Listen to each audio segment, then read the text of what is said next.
자, 오늘의 이슈 강하게 몰이하고 있는 종목 빅텍입니다. 빅텍을 체크하지 아니할 수가 없어가지고 한번 살펴보도록 하겠습니다. 자, 빅텍 오늘 시가 갭 띄운 채로 이제 출발을 했습니다. 제가 이 빅텍이 오늘 이제 출발할 때, 제가 4%대 후반 기록할 때, 그때 봤었거든요.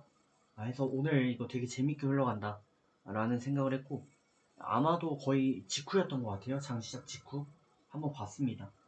동해상으로 이제 미사일이 하나 날라갔다 라는 이슈가 있어가지고 한번 봤는데, 오늘 이거에 대해서 한번 말씀드려야 되겠다 라는 생각을 했고, 현재는 생각보다 더 잘 나가고 있는 그런 모습을 좀 보이고 있는데, 일단 뭐 드릴 말씀이 좀 여러 가지 있습니다. 해서 이슈 먼저 보고요, 향후 대응 방법을 또 드리도록 할 텐데, 일단 이슈 먼저 봅니다.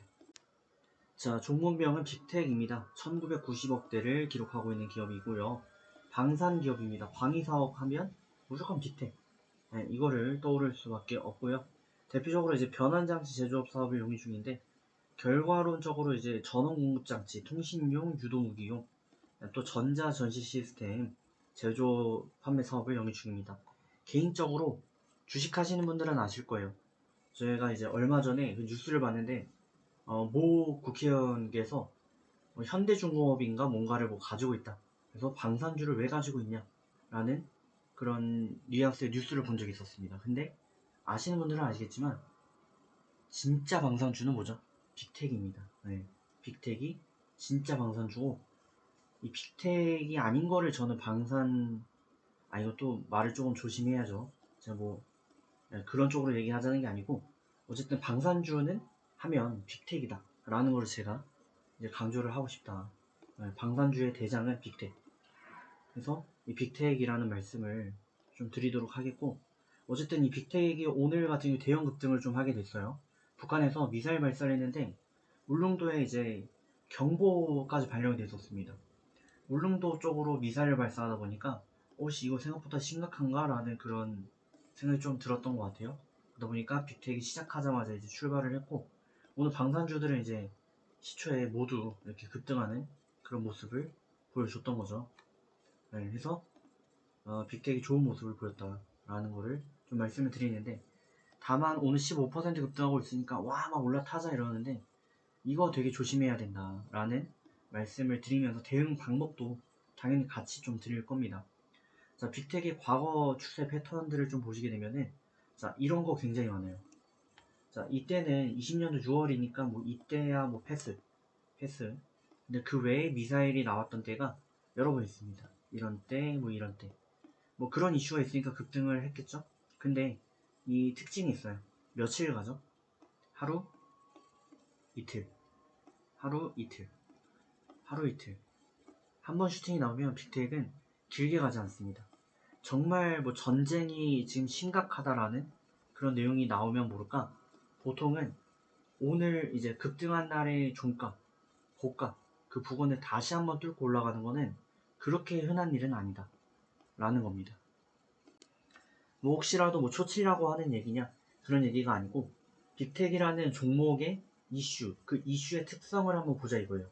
빅텍이라는 종목의 특성, 이슈는 김정은이 대주주 아니냐 라는 얘기가 나올 만큼 북핵 관련주입니다. 방산 관련주예요. 근데 북한이 오늘 미사일을 막 쐈어요.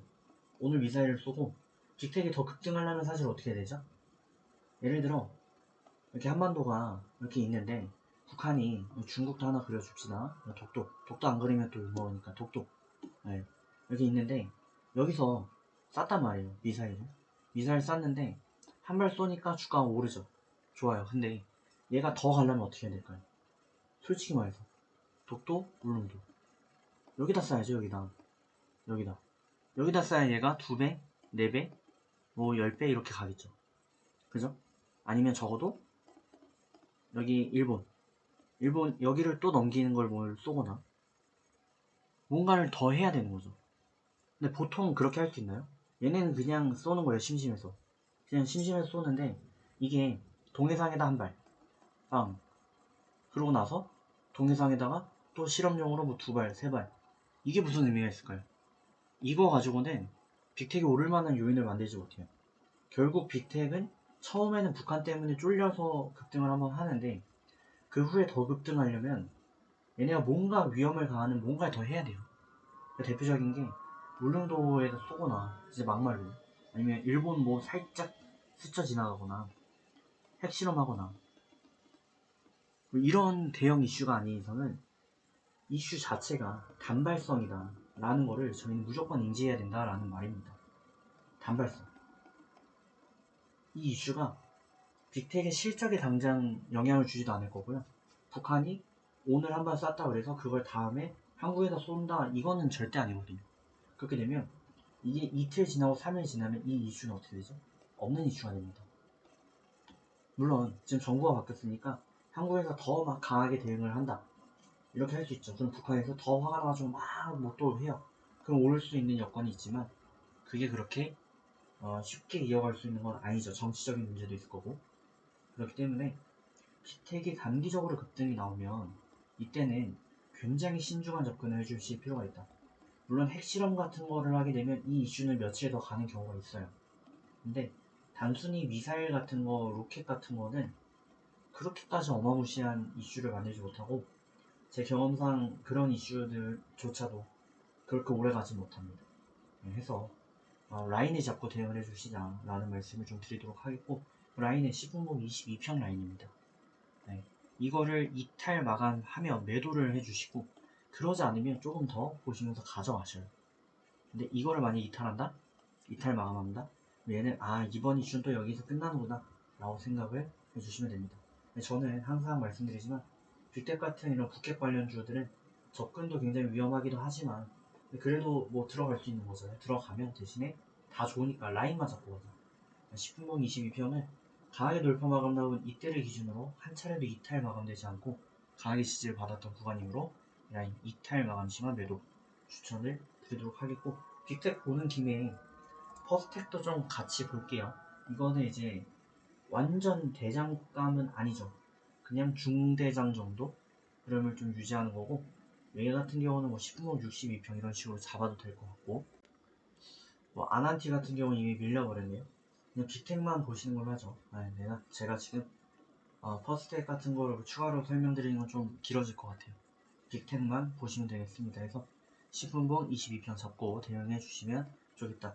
그리고 이 빅텍 같은 경우 오늘은 좀 올랐는데 이게 항상 그런 건 아닙니다. 아까 보셨는지 모르겠지만 음봉으로 시작해서 끝난 적이 있어요. 시가 대표였다가 종가 그냥 끝나는 경우가 있거든요. 시가가 15%였다가 종가가 0% 이런 케이스도 많기 때문에 조심을 하셔야 되는데 어쨌든 지금 빅텍은 10분봉 22편 잡고 가시면 문제없다 해서 좋은 결과 만들어 가시길 추천드리도록 하겠습니다. 그럼 저는 다음 시간에 뵙겠습니다.